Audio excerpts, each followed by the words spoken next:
once again on EduXcellent. Today we are going to start the new chapter, that is electricity. In previous video we have discussed about the whole series of light chapter. You can see the whole video series of light chapter by clicking on the I button that is just displaying upward in the videos. Okay, in this video we are starting the new chapter, that is electricity. So let's come. First of all, we know about what is electricity. Okay, or in this video we are going to also describe about the basic concept of electricity that you have to use for description in this chapter. Okay, so let's see first what is electricity. सबसे पहले हम लोग जानेंगे कि electricity क्या होता है.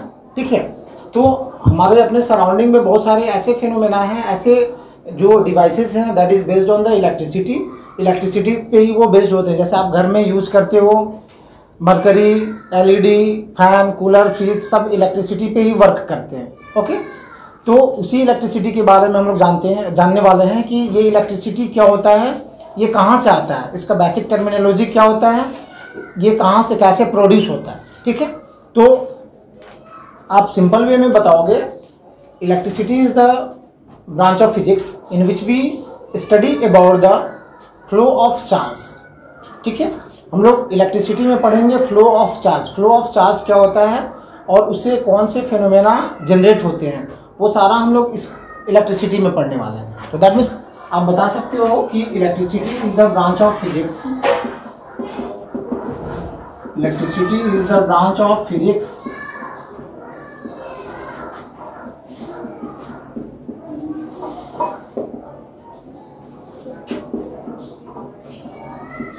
in which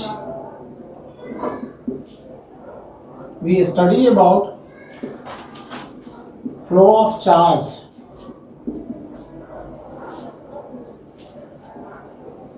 and phenomena generated by charge. ठीक है, हम लोग इलेक्ट्रिसिटी में जानेंगे कि चार्ज क्या होता है और चार्ज से कौन सा फिनोमेना जनरेट होता है, ये हम लोग जानने वाले हैं. तो यहाँ पे आपका टर्म्स आ रहा है चार्ज, इसके बारे में भी हम लोग को जानना है कि चार्ज होता क्या है. ठीक है, तो उससे पहले हम लोग ये जान लेते हैं कि इलेक्ट्रिसिटी जो होता है उसको हम लोग दो ग्रुप्स में डिवाइड करते हैं. पहला कहते हैं कि स्टैटिक इलेक्ट्रिसिटी. फर्स्ट आपका हो गया स्टैटिक इलेक्ट्रिसिटी और सेकेंड जो हो गया वो हम लोग कहते हैं करंट इलेक्ट्रिसिटी.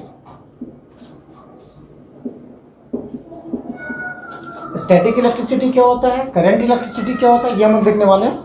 तो देखो स्टैटिक इलेक्ट्रिसिटी सिंपल वे में आप बताओगे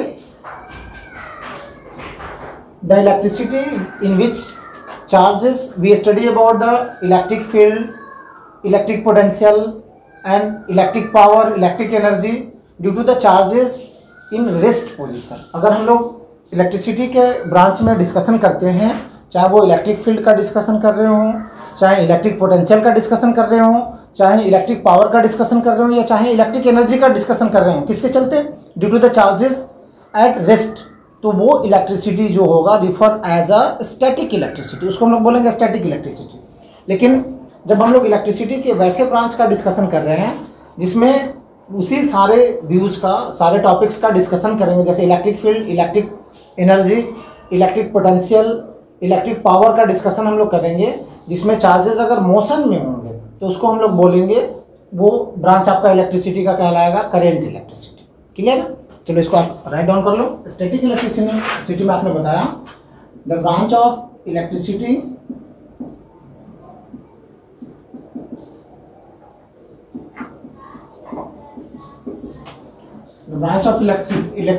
in which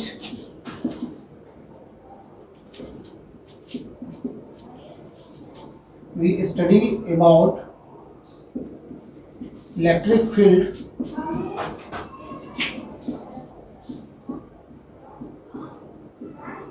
electric potential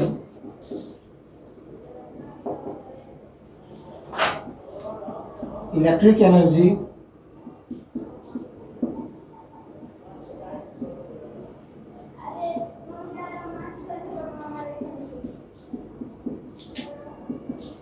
electric power due to charges at rest. ठीक है, तो इसको हम लोग बोलेंगे स्टैटिक इलेक्ट्रिसिटी। वैसा इलेक्ट्रिसिटी ब्रांच, ये इलेक्ट्रिसिटी का वैसा ब्रांच है जिसमें हम लोग electric field, electric potential, electric energy, electric power discussion करेंगे due to the charges at rest position. Okay, तो इसको हम लोग बोलेंगे स्टैटिक इलेक्ट्रिसिटी। इसके एग्जांपल्स भी हम लोग कंसीडर करेंगे। पहले इसको हम लोग डिस्कस कर लेते हैं। करंट इलेक्ट्रिसिटी को आपने क्या बताया? The electricity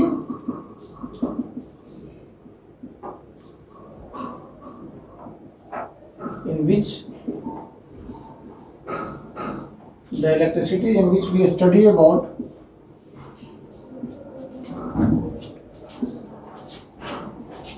electric field,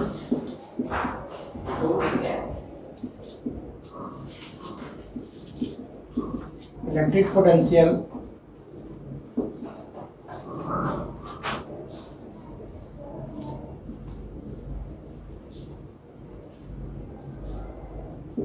electric power,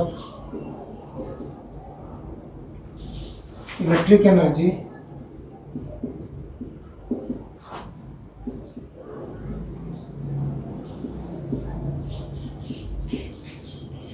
due to charge in motion. ठीक है, तो इसके चलते जिस इलेक्ट्रिसिटी का हम लोग डिस्कशन करते हैं उसको बोलेंगे हम लोग करंट इलेक्ट्रिसिटी। तो सिंपल वे में आप ये भी बता सकते हो कि स्टैटिक इलेक्ट्रिसिटी जिसमें जो चार्जेस होते हैं वो रेस्ट में होते हैं, in static electricity charges are in rest position. Current electricity में आते हैं तो करंट इलेक्ट्रिसिटी में हम लोग बताएंगे कि the electricity in which charges are in motion, charges जो होंगे मूव्स करेंगे, तो उसको बोलेंगे हम लोग करंट इलेक्ट्रिसिटी। स्टैटिक इलेक्ट्रिसिटी का जो ये होता है इसी को हम लोग आगे पढ़ेंगे, इलेक्ट्रोस्टैटिक्स बोलते हैं। ये 12th क्लास में आपको स्टडी करना है। ठीक है, वैसा इलेक्ट्रिसिटी जिसमें रेस्ट चार्ज के चलते हम लोग सारे फिनोमेना को ऑब्जर्व करते हैं, रीड आउट करते हैं, वो कहलाता है स्टैटिक इलेक्ट्रिसिटी। उसी को हम लोग कहते हैं इलेक्ट्रोस्टैटिक्स। ओके, तो देखो स्टैटिक इलेक्ट्रिसिटी का आपका एग्जांपल हो गया। अब इसमें एग्जांपल कंसिडर कर सकते हो।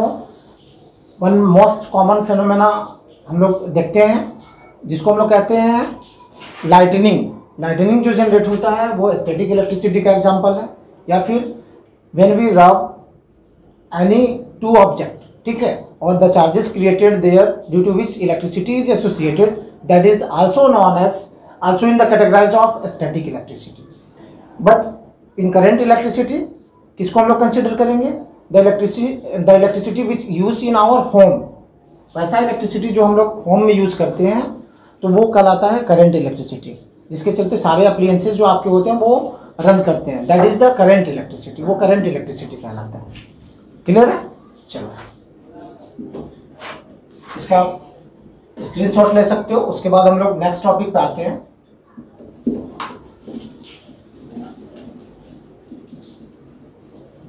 देखो किसी भी चैप्टर को अच्छे से समझने के लिए उसका बेसिक कंसेप्ट होना बहुत जरूरी है। बेसिक कंसेप्ट अगर आपका अच्छा है तो उस चैप्टर को समझने में आपको जरा सा भी देर नहीं लगेगा। ठीक है, जैसे आप लोग ये जानते हो कि किसी भी मकान का जो मजबूती होता है उसके नींव पे डिपेंड करता है। ठीक है, उसी तरह किसी भी चैप्टर का जो नॉलेज है आपके ऊपर वो उसके बेसिक कंसेप्ट पे डिपेंड करता है। दैट मीन्स आपको जितना अच्छा बेसिक कंसेप्ट उसका पता रहेगा उस चैप्टर को आप उतने इजी वे में डिलीवर्ड कर पाओगे, उतने इजी वे में अंडरस्टूड कर पाओगे। अगर बेसिक कंसेप्ट नहीं पता है तो आपको उसको अंडरस्टूड होने में प्रॉब्लम होगा। इसलिए first of all concept the basic of relevant chapters. ठीक है, चलो ये तो हो गया, इलेक्ट्रिसिटी हमने जान लिया। अब हम लोग बात करते हैं थोड़ा चार्ज का। ठीक है, चार्ज, ये चार्ज होता क्या है और ये आता कहाँ से, इसके बारे में हम लोग जानेंगे।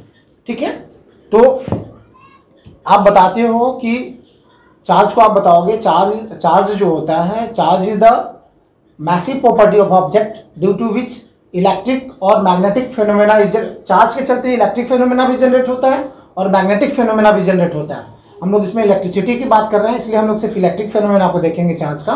मैग्नेटिक फेनोमेना मैग्नेटिक वाले चैप्टर में हम आप लोग को डिलीवर करेंगे। ओके, तो आप बता रहे हो सिंपल वे में कि charge is massive property of object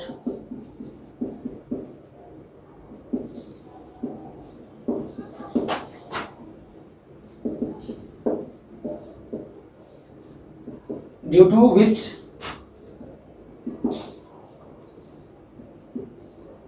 electric or magnetic phenomena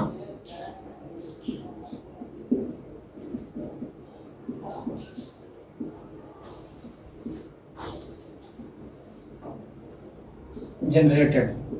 ठीक है, इलेक्ट्रिक या मैग्नेटिक फेनोमेना जनरेटेड होता है। ठीक है, मैसिव, यहाँ पे एक टर्म यूज कर रहे हो मैसिव प्रॉपर्टी, कंफ्यूजन नहीं होना। Massive property that comes from the mass. ठीक है, मास यानी वो वजन वाला मास नहीं, यहाँ मास यानी बल्क अमाउंट में है। ठीक है, सिंगल नहीं, बल्कि जितना ज़्यादा तुम्हारा चार्ज रहेगा उसकी बात कर रहा है, क्वांटिटी की बात कर रहा है। जितना मैसिव बल्क मैसिव में आएगा, जितना बल्क में आएगा, उस प्रॉपर्टी की बात कर रहे हैं। क्लियर है? दूसरे तरीके से आप इसको डिफाइन कर सकते हो चार्ज को। आप बता सकते हो कि charge is the property of object, charge is the property of object या प्रॉपर्टी ऑफ बॉडी भी कह सकते हो, due to which it exert a force, due to which it exert a force on another body। ठीक है, charge जो होता है वो किसी बॉडी का प्रॉपर्टी है जिसके चलते वो दूसरे बॉडी पे फोर्स एक्सर्ट करता है। ठीक है, या फोर्स का एक्सपीरियंस फील करता है कि that means their effect of charge is to be realise. तो it exert a force on another charge, force on another body कह सकते हो। किसी भी बॉडी में जो होता है वो चार्ज कॉन्टेनिंग होता है। तो charge is the property of body due to which it exert a force और experience force on another body, इसको हम लोग कहते हैं चार्ज। क्लियर?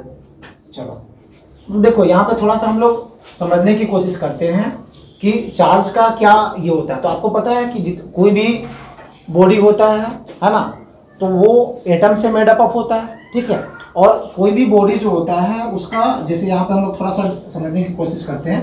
कोई भी बॉडी होता है तो ऑल बॉडी जो होता है वो कंटेनिंग करेगा, हर बॉडी में एटम्स होते हैं, और एटम्स का जो न्यूक्लियस होता है, एटम्स का जो बेसिक कंसेप्ट है वो आप ये बता सकते हो कि इसमें इलेक्ट्रॉन, प्रोटॉन और न्यूट्रॉन का एग्जिस्टेंस होता है। ये इलेक्ट्रॉन और प्रोटॉन और न्यूट्रॉन, ये तीनों का एग्जिस्टेंस इसमें होता है, जिसमें से आप ये बताते हो कि इलेक्ट्रॉन और प्रोटॉन जो होते हैं इसके सेंटर में, प्रोटॉन और न्यूट्रॉन जो होते हैं इसके सेंटर में होते हैं। ठीक है, और जो इलेक्ट्रॉन्स होता है वो रिवॉल्व करते रहता है इसके सराउंड में। ठीक है, इलेक्ट्रॉन्स जो होता है इसके सराउंड में रिवॉल्व करता है। हम ये चीज़ क्यों बता रहे हैं? हमें जानना है कि कैसे हम लोग बॉडी को चार्ज करते हैं, और when body is said to be charge. ठीक है, तो देखो, अगर कोई बॉडी है, आपको यहाँ पे माइंड में रखना है कि इलेक्ट्रॉन जो होता है, इलेक्ट्रॉन के पास नेगेटिव चार्ज होता है। आपको पहले से भी पता है इलेक्ट्रॉन्स के पास नेगेटिव चार्ज। प्रोटॉन जो होता है उसके पास होता है पॉजिटिव चार्ज। ठीक है, ये नेगेटिव पॉजिटिव चार्ज क्या होता है? नेगेटिव। और ये जो न्यूट्रॉन है, न्यूट्रॉन के पास कोई चार्ज नहीं होता, ये न्यूट्रल होता है, नो चार्ज। ठीक है, न्यूट्रॉन के पास कोई चार्ज नहीं होता। अब हम लोग बात कर रहे हैं कि ये चार्ज क्या होता है, पॉजिटिव नेगेटिव की बात क्या कर रहे हैं। देखो, चार्ज जो होता है वो दो टाइप्स के होते हैं। एक हम लोग कहते हैं पॉजिटिव चार्ज, और एक को हम लोग कहते हैं नेगेटिव चार्ज। ठीक है, पॉजिटिव चार्ज और नेगेटिव चार्ज। ये positive charge, the charge in which positive sign is to be allotted, उसको हम लोग कहेंगे positive charge. The charge which consist negative sign, उसको हम लोग बोलेंगे नेगेटिव चार्ज। ठीक है, ये क्लियर हो गया इतना। अब नेक्स्ट हम लोग आते हैं, देखो उसके बाद हम लोग देखेंगे कि कब किसी बॉडी पे पॉजिटिव चार्ज होगा, कब कोई बॉडी जो होगा वो नेगेटिव चार्ज को कंसिस्ट करेगा। ठीक है, तो देखो कोई भी चार्ज का जो एसोसिएशन होता है वो आपका इलेक्ट्रॉन्स ही मूव करता है। जब भी कहते हैं कि बॉडी चार्ज होता है तो वो उसमें क्या करता है, इलेक्ट्रॉन्स मूव करता है। यानी कहने का मतलब ये है कि देखो जैसे कोई बॉडी है, इसका जो आप कहते हो कि एटॉमिक मास जो होता है वो डिपेंड करता है किस पे, प्रोटॉन पे और न्यूट्रॉन पे डिपेंड करता है। ठीक है, प्रोटॉन और न्यूट्रॉन पे डिपेंड करता है। और जब भी चार्जेस, कोई भी बॉडी चार्ज होता है या अनचार्ज होता है तो वो इलेक्ट्रॉन्स का बिहेवियर है, ना कि प्रोटॉन का बिहेवियर है, वो इलेक्ट्रॉन्स का बिहेवियर है।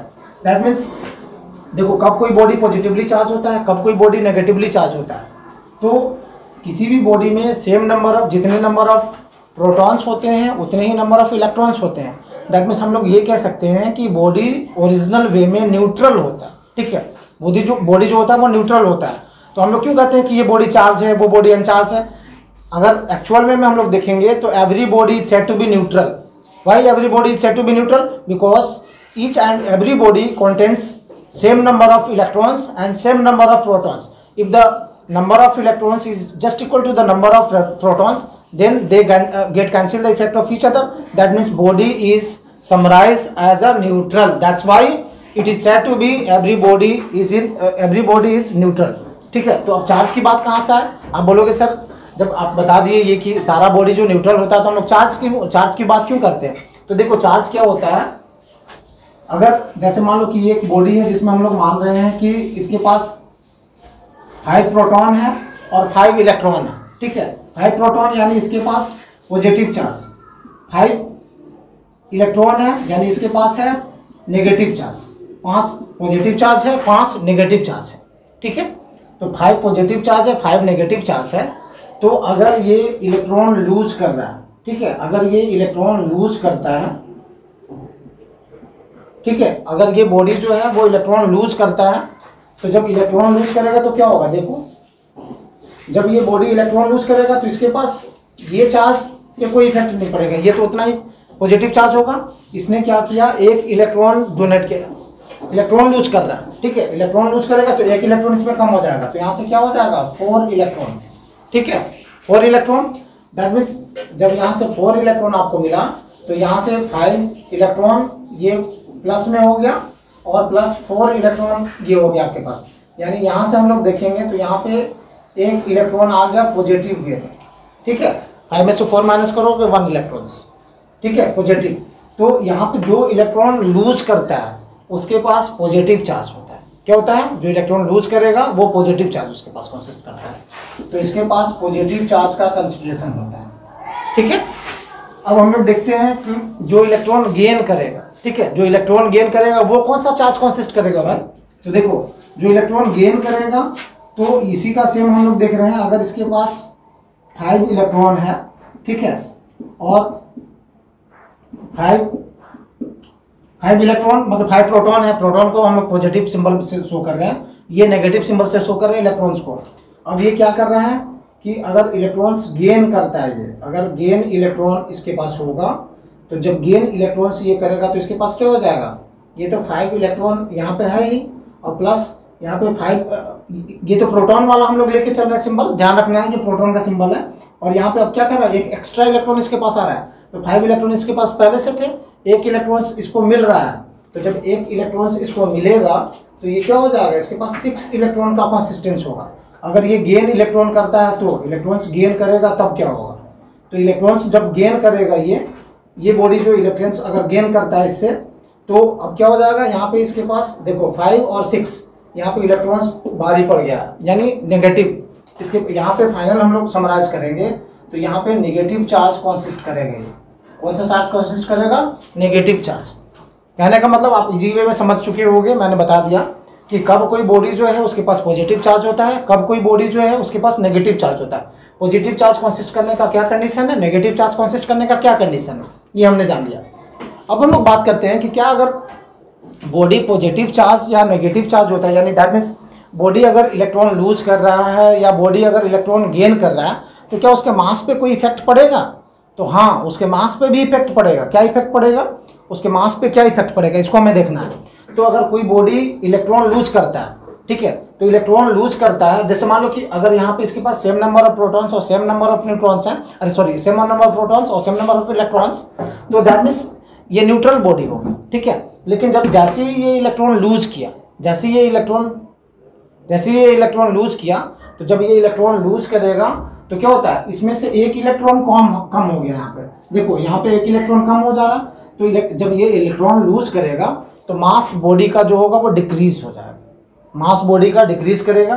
तो दैट मीन्स हम लोग कह सकते हैं कि mass of negatively charge body is decrease, है ना, in comparison of neutral body, ठीक है। यानी दैट मीन्स हम लोग कह सकते हैं कि mass of negatively charge body, sorry, positively charge body is less than the mass of neutral body, ठीक है, क्योंकि ये इलेक्ट्रॉन्स लूज कर रहा है, तो इलेक्ट्रॉन्स लूज करेगा तो इसका मास कम हो रहा है। दूसरे वाला कंडीशन में हम लोग आते हैं, यहाँ पे क्या हो रहा है, ये मास जो, ये इलेक्ट्रॉन्स जो हो रहा है वो गेन कर रहा है। कोई भी बॉडी अगर इलेक्ट्रॉन गेन करता है तो इसका जो मास होता है वो इंक्रीज करता है। तो जब जो कोई बॉडी इलेक्ट्रॉन्स गेन करता है तो उसको हम लोग कहते हैं नेगेटिवली चार्ज बॉडी। तो नेगेटिवली चार्ज बॉडी का जो मास होता है वो न्यूट्रल बॉडी के मास से ज़्यादा होता है। तो दैट मीन्स आप ये बताओगे कि mass of negatively charge body is more than the या greater than the mass of neutral body, ठीक है।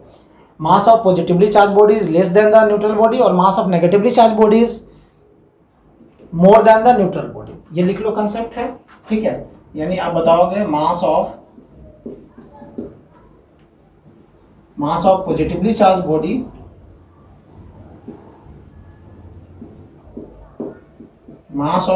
Charge body is less then mass of neutral body, ठीक है। इसका जो मास होता है वो न्यूट्रल बॉडी से कम होता है। और कितना कम होता है ये भी आप पता कर सकते हो, कितना कम होता है, जितना ये इलेक्ट्रॉन्स लूज करेगा उसके अमाउंट में, उसके मैग्नीट्यूड से मल्टीप्लाई कर दोगे, उतना इलेक्ट्रॉन्स वो क्या करेगा, लूज करेगा, मतलब उतना मास वो लूज करेगा, उतना मास उसका बॉडी का कम होगा। उतना डिटेल में हम लोग नहीं जा रहे हैं अभी, ये कंसेप्ट आप समझ लो। तो मास ऑफ नेगेटिवली चार्ज बॉडी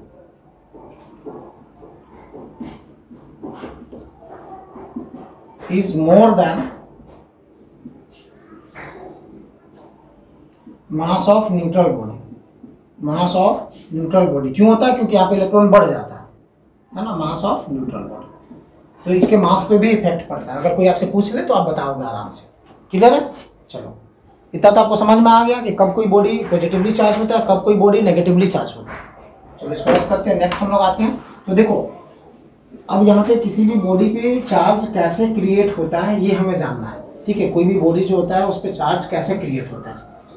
तो देखो, जो चार्ज क्रिएशन होता है उसको हम लोग इलेक्ट्रिफिकेशन कहते हैं। क्या कहते हैं, इलेक्ट्रिफिकेशन आप इसको कहते हो। इलेक्ट्रिफिकेशन को ही हम लोग कहते हैं method of charging,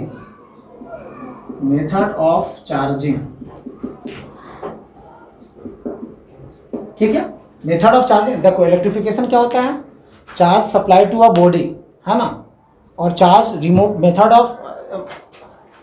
of charge supply to a body या charge remove from a body is known as electrification. और जो बॉडी चार्ज सप्लाई करे या चार्ज लूज करो उसको हम लोग बोलेंगे वो इलेक्ट्रीफाइड हो गया, ठीक है, उसका इलेक्ट्रिफिकेशन हुआ, है ना, that body is said to be electrified.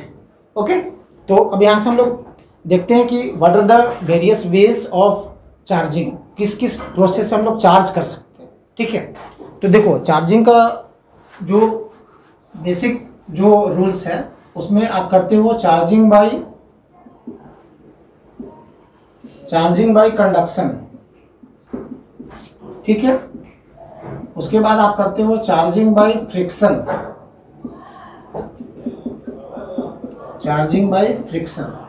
उसके बाद आप मेथड यूज करते हो चार्जिंग बाय इंडक्शन, ठीक है, चार्जिंग बाय इंडक्शन। तो हम लोग देख रहे हैं charging by conduction, charging by friction और charging by induction. Charging by conduction process क्या होता है, देखो इस प्रोसेस में कोई भी जो बॉडीज होता है उन दोनों बॉडीज को हम लोग चार्ज करते हैं किस प्रोसेस से, देखो यहाँ पे कोई एक चार्ज बॉडी होता है और कोई एक अनचार्ज बॉडी होता है। ये जैसे मान लो कि ये चार्ज बॉडी है, ये चार्ज बॉडी है और ये एक अनचार्ज बॉडी है, ये एक अनचार्ज बॉडी है, ठीक है। तो इस मेथड ऑफ चार्जिंग में हम लोग क्या करते हैं, charge body is brought near to the uncharge body so that charges from the charge body is transfer to the uncharge body till the both body get the same charge, ठीक है। ये तब तक अपना चार्ज ट्रांसफर करते रहेगा जब तक कि इन दोनों के पास सेम चार्ज ना हो जाए। तो इस प्रोसेस को हम लोग बोलेंगे चार्जिंग बाय कंडक्शन, ठीक है। ये चार्जिंग बाय कंडक्शन होता है, ठीक है। क्लियर है? चलो उसके बाद नेक्स्ट हम लोग बात करते हैं चार्जिंग बाय फ्रिक्शन। तो नाम से ही पता चल रहा है आपको कि चार्जिंग बाय फ्रिक्शन जो मेथड है उसमें हम लोग दो बॉडीज को रब करते हैं विथ ईच अदर, ठीक है। हमें ये नहीं पता होता है कि कौन सा पॉजिटिवली चार्ज बॉडी है, कौन सा नेगेटिवली चार्ज बॉडी है, लेकिन यहाँ पे चार्ज जो हम लोग करते हैं, इलेक्ट्रीफाई करते हैं बॉडीज को bye rubbing with each other. Suppose करो कि हम लोग ग्लास रड है, ठीक है। ग्लास रड को हम अगर सिल्क क्लॉथ से रब कर रहे हैं, ठीक है, तो ग्लास रड को सिल्क क्लॉथ से रब करते हैं तो जो इलेक्ट्रॉन लूज करेगा वो कहलाता है पॉजिटिवली चार्ज बॉडी, जो इलेक्ट्रॉन गेन करेगा वो कहलाता है नेगेटिवली चार्ज बॉडी। तो व्हेन वी रब the glass rod by the silk cloth, then glass rod transfer the electrons to the silk cloth. That's why glass rod is supposed to be positively charged body and silk cloth is supposed to be negatively charged body. If the same process is applied by the process of by taking ebonite rod with the woolen cloth, अगर ebonite rod को हम लोग woolen cloth से रब करते हैं तो ebonite rod जो होता है वो इलेक्ट्रॉन्स गेन करता है किससे, वुलन क्लॉथ से। तो इलेक्ट्रॉन वहाँ पे वुलन जो क्लॉथ हुआ वो पॉजिटिवली चार्ज बॉडी सपोज होगा, एबोनाइट रड जो हुआ वो नेगेटिवली चार्ज बॉडी होगा। यही रीजन है कि जब एक हम लोग जैसे मान लो कि यहाँ से हमने एक लिया ग्लास रड, ये आपका ग्लास रड हो गया और इसको दूसरे ग्लास रड के नियर अबाउट में ले जाएंगे तो इनके बीच में रिपल्सन होता है, यहाँ पे रिपल्सन प्रोड्यूस करेगा क्योंकि ये दोनों जो होगा वो सेम टाइप्स ऑफ चार्ज को कंसिस्ट करेगा। ये जो होता है वो सेम टाइप्स ऑफ चार्ज को कंसिस्ट करेगा। अगर दो ग्लास रड हम लोग लेते हैं, same glass rod that are rubbed with the कह सकते हो सिल्क क्लॉथ्स, तो दोनों को नियर अबाउट में ले जाएंगे तो वो रिपल्स करेगा क्योंकि both contains the same charge, okay. अब आ जाओ हम लोग चार्जिंग बाय इंडक्शन देखते हैं। तो चार्जिंग बाय इंडक्शन क्या होता है, इसमें एक चार्ज बॉडी होता है, कोई भी चार्ज बॉडी आप टेकअप कर सकते हो, और एक हम लोग लेते हैं न्यूट्रल बॉडी, ठीक है। एक चार्ज बॉडी हम लोग ले लिए, एक न्यूट्रल बॉडी। न्यूट्रल बॉडी यानी same number of positive charge same number of negative charge को कंसिस्ट करता है। तो जैसे मान लो कि हम लोग यहाँ पे अगर पॉजिटिवली चार्ज बॉडी लेते हैं, ठीक है, एक हम लोग चार्ज बॉडी ले रहे हैं, एक न्यूट्रल बॉडी ले रहे हैं, इसमें पॉजिटिव नेगेटिव दोनों कंसिस्ट है, ठीक है, पॉजिटिव नेगेटिव दोनों कंसिस्ट है। तो चार्जिंग बाय इंडक्शन जो होता है उसमें हम लोग डायरेक्ट कॉन्टैक्ट नहीं करते हैं, इसमें ये जो होता है सेपरेशन होता है। दैट मीन्स आप बताओगे in charging by induction we get a charge body and a neutral body, है ना, और both are separated by some distance and charge body is just brought near the neutral body. तो क्या होता है इस केस में क्या होगा, देखो ये जैसे इसके पास लाया जाएगा तो यहाँ से इसका जो ये पॉजिटिवली चार्ज बॉडी है, तो पॉजिटिवली चार्ज बॉडी है और ये न्यूट्रल बॉडी है, तो इसमें पॉजिटिव और नेगेटिव दोनों चार्ज कंसिस्ट हो रहा है। तो यहाँ से अब जैसे ही इसको इसके नियर अबाउट में ले जाएंगे तो ये पॉजिटिव जो चार्ज है वो रिपल्स करेगा। तो पॉजिटिव चार्ज रिपल्स करेगा तो इसका स्टेप फॉलो करो। यहाँ से सेकेंड हम लोग लेते हैं, तो पॉजिटिव चार्ज जो हो गया वो रिपल्स हो गया, तो रिपल्स हो गया तो पॉजिटिव चार्ज अब इधर चला आया, ठीक है, पॉजिटिव चार्ज इधर आ जाएगा और ये नेगेटिव चार्ज अपोजिट गे में है तो नेगेटिव चार्ज आ जाएगा इधर, क्योंकि negative charge is attracted by the positive charge. तो चूंकि ये जो बॉडी हम लोग ला रहे हैं वो पॉजिटिवली चार्ज बॉडी है, तो इसमें पॉजिटिव चार्ज बॉडी दूसरे साइड में यहाँ पे आप समझने के लिए पी क्यू ले सकते हो, पी कॉर्नर पे पॉजिटिव चार्ज, क्यू कॉर्नर पे नेगेटिव चार्ज। तो अब क्या होता है जैसे इस बॉडी को ले जाते हैं इसके अबाउट में तो positively charge is repelled by the positively body और negative charge is attracted by the positive body, ठीक है। तो ये यहाँ से रिपल्सन हो गया, ये इसके अबाउट में नियर अबाउट में क्या आ जाएगा, नेगेटिव चार्ज। उसके ये फर्स्ट हो गया, ये सेकेंड प्रोसेस हो गया इंडक्शन का। अब उसके बाद क्या करते हैं, अगर ये जो बॉडी है उसको हम लोग न्यूट्रलाइज करते हैं, उसको हम लोग अर्थिंग देते हैं, न्यूट्रलाइज नहीं अर्थिंग देते हैं। अगर अर्थिंग क्या होता है, चार्ज को ठीक है ग्राउंड करना। तो चार्ज को ग्राउंड हम लोग कैसे करेंगे, जैसे मान लो कि यहाँ पे नेगेटिव चार्ज बॉडी है ठीक है, और इसको इस बॉडी को हम लोग अगर हैंड से टच कर देते हैं ठीक है, हैंड से टच कर देते हैं, दैट मीन्स इसको हम लोग अर्थिंग सप्लाई कर रहे हैं। ये अर्थिंग का सिंबल है, आपको समझ आना ठीक है। तो यहाँ पे अगर हम लोग टच करते हैं, इस कॉर्नर को टच कर दिए अगर हैंड से, तो यहाँ पे ये जो बॉडी है ये पूरा पॉजिटिव चार्ज को सप्लाई कर देगा ग्राउंड में ठीक है। और यहाँ से हमने लिया हुआ है पॉजिटिवली चार्ज बॉडी ठीक है, और जैसे ही ये ग्राउंड में सप्लाई करेगा तो यानी दैट मीन्स अब यहाँ पे क्या हो जाएगा, सिर्फ बचेगा आपके पास कौन सा चार्ज, नेगेटिव चार्ज। और जैसे ही आप इसको रिमूव करोगे बॉडी के पास, तो that means whole negative charge is distributed to the surface. तो यहाँ पे अब हमने क्या लिया था, न्यूट्रल बॉडी। अब इसके बाद क्या ऑब्टेन हो रहा है, नेगेटिवली चार्ज बॉडी। तो ये मेथड ऑफ चार्जिंग कहलाता है चार्जिंग बाय इंडक्शन। ये सेम प्रोसेस आप नेगेटिवली चार्ज बॉडी के थ्रू भी कर सकते हो। नेगेटिवली चार्ज बॉडी अगर यहाँ पे लोगे, अगर ये न्यूट्रल बॉडी है तो नेगेटिव चार्ज जो होगा वो रिपेल होगा। नेगेटिव चार्ज जब रिपेल हो जाएगा, दूसरे पोजीशन में नेगेटिव चार्ज रिपेल करेगा और इधर पॉजिटिवली चार्ज अट्रैक्ट होगा इससे। उसके बाद यहाँ से वही अर्थिंग करोगे तो नेगेटिवली चार्ज चला जाएगा ग्राउंड में, बाकी क्या बचेगा, पॉजिटिवली चार्ज। तो किसी से भी आप कर सकते हो। तो ये चार्जिंग बाय इंडक्शन, क्लियर है। चलो बहुत अच्छा, अच्छे से इसको देखना है। तो आपने देखा method of electrification. Method of electrification मतलब कि what are the various methods of obtaining the charge on the body. Okay, चलो इतना पता चल गया आपको। उसके बाद हम लोग बात करते हैं कि जो होता है, हम लोग यहाँ पे एक टर्म यूज करेंगे पोलैरिटी। देखो पोलैरिटी क्या होता है, polarity what do mean by polarity. तो आप बताओगे पॉजिटिव और negative sign allotted to the body to differentiate between them, that is known as polarity of the body. ठीक है, तो आप लिखिए इसको, आप बताओगे पॉजिटिव और negative charge, negative sign, positive और negative sign allotted to a body to differentiate the charge, to differentiate the charge is known as polarity। इसको हम लोग बोलेंगे पोलैरिटी। ठीक है, ये पोलैरिटी कहलाता है, चाहे पोलैरिटी ऑफ पॉजिटिव हो, पोलैरिटी ऑफ नेगेटिव हो, उसको पोलैरिटी हम लोग कहते हैं। क्लियर, इतना समझ में आपको आ गया। तो देखो यहाँ पे, अगर यहाँ पे फिर हम लोग बात करेंगे लाइक चार्जेस और अनलाइक चार्जेस का। तो देखो लाइक चार्ज क्या होता है, अनलाइक चार्ज क्या होता है, इसको आप इजी वे में समझ सकते हो। लाइक मतलब charges of same types, unlike मतलब charges of different types. Charges of same types कहने का मतलब कि पॉजिटिव पॉजिटिव या नेगेटिव नेगेटिव। ठीक है, तो ये हो गया आपका लाइक चार्जेस। अनलाइक चार्जेस पे आते हैं, तो charges of different type, either positive negative और नेगेटिव पॉजिटिव। तो चार्जेस ऑफ डिफरेंट टाइप को हम लोग बोलेंगे अनलाइक चार्ज। तो लाइक चार्जेस और अनलाइक चार्जेस के अबाउट में हमारे बहुत अच्छे फिजिशियन थे, उन्होंने एक लॉ दिया, कैवेंडिश नाम था उनका। उन्होंने बताया कि इसको हम लोग कैवेंडिश लॉ भी कहते हैं। कैवेंडिश ने बताया कि like charges repel each other and unlike charges attract each other. तो आप बताओगे like charges repel each other, like charges repel each other and unlike charges attract each other. Unlike charges attract each other.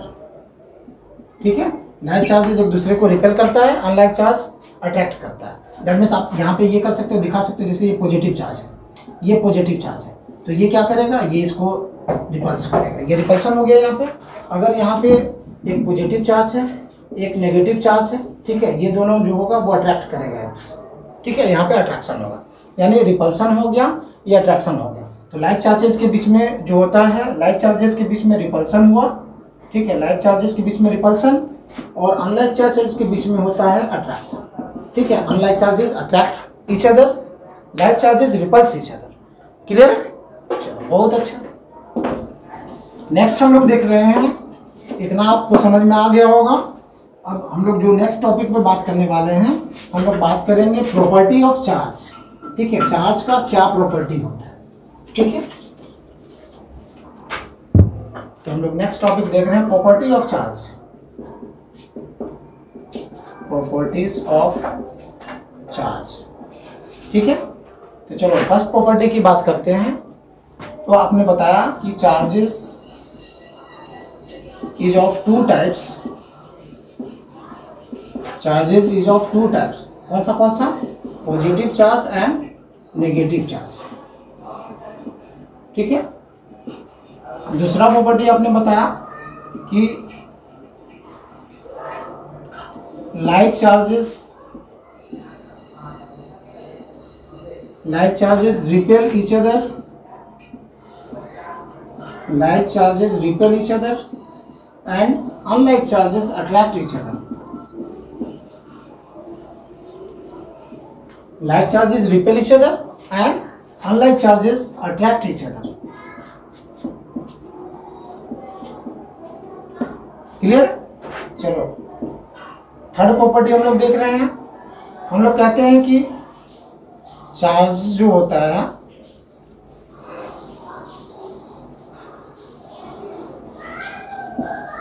यहाँ पे हम लोग समझने के third property इसका हो गया quantization of charge.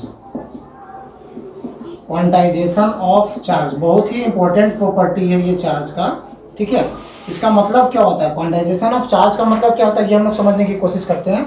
Quantization of charges कहने का मतलब होता है कि जो चार्ज होते हैं that is the integral multiples of electrons. ठीक है, क्वांटाइजेशन ऑफ चार्ज का कहने का मतलब आप बताओगे integral multiple of electrons. Integral multiple of electrons कहने का मतलब यहाँ पे Q इक्वल टू आपको मिल जाएगा प्लस माइनस NE। चार्जेस जो होते हैं वो क्वांटाइज हुए, क्वांटाइज दैट मीन्स ये हमेशा इलेक्ट्रॉन्स के इंटीग्रल मल्टीपल के फॉर्म में आते हैं। ठीक है, यानी अगर मान लो कि यहाँ पे N इक्वल टू हो जाता है number of electrons that means 1 2 3 that ऐसे करके N इलेक्ट्रॉन्स आते हैं। ये जो होने चाहिए इंटीग्रल फॉर्म्स में होने चाहिए। ये आपका जो इंटीग्रल फॉर्म्स कहने का मतलब कि ये हमेशा फॉर्म जो इसका होगा वो कभी भी फ्रैक्शनल फॉर्म में चार्ज कॉन्सिस्ट नहीं करेगा। अगर कोई बॉडी बोल दे, अगर आपसे कोई पूछे is any body contains 5/2 charge, तो 5/2 चार्ज का कॉन्सिस्टेंस नहीं होगा। ओके, नेक्स्ट हम लोग ये तो चार्जेस हो गए क्वांटाइज। यहाँ पे N इक्वल टू हो गया number of electrons that is 1 2 3 dot dot dot dot करके N में चला जाएगा। उसके बाद जो E होता है, E is the magnitude of electrons. E जो होता है इसको हम लोग कहते हैं मैग्नीट्यूड ऑफ इलेक्ट्रॉन्स। ये इलेक्ट्रॉन्स का मैग्नीट्यूड होता है that is taken by 1.6 into 10⁻19 coulomb. ठीक है, ये 1.6 इंटू 10⁻19 कूलम होता है मैग्नीट्यूड ऑफ इलेक्ट्रॉन। क्लियर है? तो ये क्वांटाइजेशन ऑफ चार्ज आपका हो गया। ये 3 प्रॉपर्टी आपको समझ में आ गया। चलो इसको रख करते हैं। नेक्स्ट प्रॉपर्टी आप देखो, आप नेक्स्ट प्रॉपर्टी की बात करते हो, उसमें आप बताते हो कि जो चार्ज होता है वो कंजर्व होता है इन एन आइसोलेटेड सिस्टम। ठीक है, तो फोर्थ प्रॉपर्टी आप बता रहे हो charge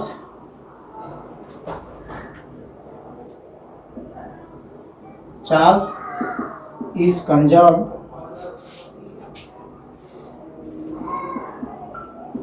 in an isolated system. Charge जो होता है वो आइसोलेटेड सिस्टम में कंजर्व होता है। आइसोलेटेड सिस्टम का मतलब बहुत सारे लोगों को आइसोलेटेड सिस्टम का मतलब समझ में नहीं आता है ना। आपने 9th में भी पढ़ा है ना, 10th में भी पढ़ा है।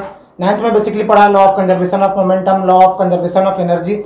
जितने भी हम लोग लॉ की बात करते हैं that all proved in the isolated system. Isolated system the system which is free from external influences that is known as isolated system. वैसा सिस्टम जिसपे बाहरी प्रभाव ना पड़े, कोई बाहर का असर ना पड़े, उसको हम लोग कहते हैं आइसोलेटेड सिस्टम। तो उस सिस्टम में जो चार्ज होता है वो कंजर्व होता है। दैट मीन्स चार्ज, जब भी हम लोग कंजर्व की बात करें that means charge neither been created nor be destroyed. ठीक है, न चार्ज का क्रिएशन होता है न चार्ज का डिस्ट्रॉयशन होता है। ठीक है, तो चार्ज इसलिए हम लोग कहते हैं चार्ज जो होता है वो कंजर्व होता है। चलो नेक्स्ट प्रॉपर्टी हम लोग देख रहे हैं। तो नेक्स्ट प्रॉपर्टी की आप बात करते हो तो हम लोग कहते हैं कि चार्ज को हम लोग charge can be added algebraically. ठीक है, charge can be added algebraically, ठीक है। चार्ज को हम लोग अलजेब्रा के मेथड से यूज कर सकते हैं, ऐड कर सकते हैं। दैट मीन्स जैसे अगर आपको क्यू दिया हुआ है, चार्ज का देखो ऐसा, चार्ज का यूनिट होता है कूलॉम, और चार्ज को हम लोग डिनोट करते हैं क्यू से, ठीक है। अब बताओगे charge is denoted by Q और ऐसा unit of charge is Coulomb. तो अगर क्यू दिया हुआ है, Q1 दिया 5 कूलॉम, Q2 दिया हुआ है 7 कूलॉम, ठीक है। तो अगर टोटल चार्ज हमें निकालना हो तो Q equal to Q1 plus Q2, इसको हम लोग ऐड करते हैं। इसलिए हम लोग कहते हैं कि चार्ज को हम लोग अलजेब्रिकली ऐड कर सकते हैं। दैट मीन्स टोटल चार्जेस यहाँ पे आपको मिलेगा 12 कूलॉम। क्लियर? चलो, तो चार्ज को हम लोग अलजेब्रिकली ऐड कर सकते हैं। चलो, नेक्स्ट प्रॉपर्टी ऑफ चार्ज हम लोग देख रहे हैं। तो चार्ज का नेक्स्ट प्रॉपर्टी, चार्ज जो होता है, next property of charge, charge जो होता है वो इनवेरिएंस होता है, ठीक है। इनवेरिएंस मतलब यहाँ पे आपको समझने की कोशिश करना है, invariance of charge. Invariance of charge क्या होता है? ये सब जितने भी प्रॉपर्टी आपको बता रहे हैं बहुत इंपॉर्टेंट है। अप टू 12 इसका टक्कर देने वाला कोई नहीं है, ठीक है। तो invariance of charge, that means charge is independent on speed. Charge is independent on the speed of the body. Charge is independent on speed of the body. Charge जो होता है बॉडी की स्पीड पे इंडिपेंड होता है, दैट मीन्स बॉडी की speed पे depend नहीं करता है। कहने का मतलब कि अगर चार्ज जो होता है, charge body at rest, charge body at rest, कोई भी चार्ज अगर जब रेस्ट है में है बॉडी, तो ये जस्ट इक्वल टू हो जाएगा charge when body is in motion. तो रेस्ट और मोशन से जो इस पर इफेक्ट कोई नहीं पड़ेगा। तो दैट मीन्स इसको हम लोग कहते हैं चार्ज जो होता है इनवेरिएंस होता है। चार्ज स्पीड पे डिपेंडेंस नहीं करता है। अगर कोई बॉडी मूव कर रहा है, कोई बॉडी रेस्ट पोजीशन में, अगर आपसे पूछा जाए कि कितना चार्ज में चेंजिंग होगा, तो दैट मीन्स आप बताओगे नहीं, चार्ज में कोई चेंजिंग नहीं होगा। Charge when body is at rest is just equal to the charge when body is in motion. तो that is the charge is independent of the speed of the body. Okay, तो इसको हम लोग कहते हैं invariance of charge. Clear है? चलो, तो यहाँ से आपको ध्यान रखना है कि चार्ज जो होता है उसका ऐसा यूनिट हो गया कूलॉम, और जो इसको हम लोग डिनोट करते हैं उसको क्यू सिंबल से डिनोट करते हैं, ठीक है। ऐसा यूनिट ऑफ चार्ज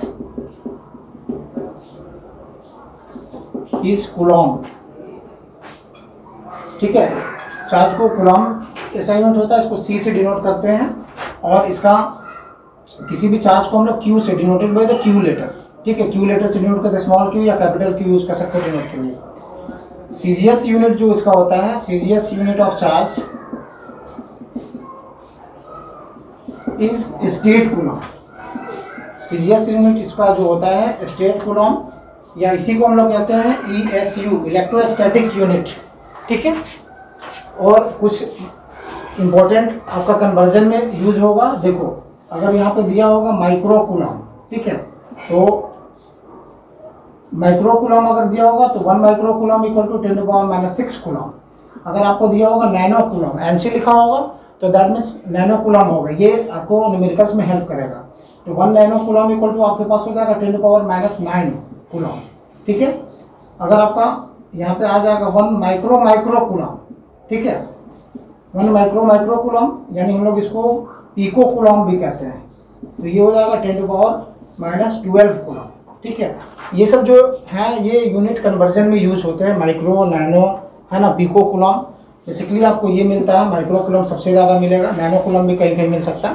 तो ये जो है आपको कन्वर्जन के लिए याद रखना है कि 1 micro coulomb equal to 10⁻⁶ coulomb, 1 nano coulomb equal to 10⁻⁹ coulomb, और 1 pico coulomb that is called to be micro coulomb. तो 10⁻⁶ माइक्रो कूलॉम का होता है, फिर 10⁻⁶ उसमें ऐड करो तो 10⁻12, तो 10⁻10 कूलॉम इक्वल टू हो जाएगा 1 पीको कूलॉम।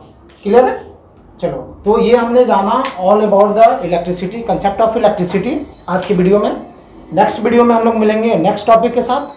तब तक आप लोग चैनल पे बने रहिए, और बने रहने के लिए आपका सब्सक्रिप्शन बहुत ज़रूरी है। इसलिए अगर जिन लोगों ने सब्सक्राइब नहीं किया होगा तो वो चैनल को सब्सक्राइब करें। हम लोग फिर मिलेंगे नेक्स्ट वीडियो में। तब तक के लिए आप स्वस्थ बने रहें और चैनल पे आप अपने कंसेप्ट क्लियर करते रहें। Okay, bye, see you letter.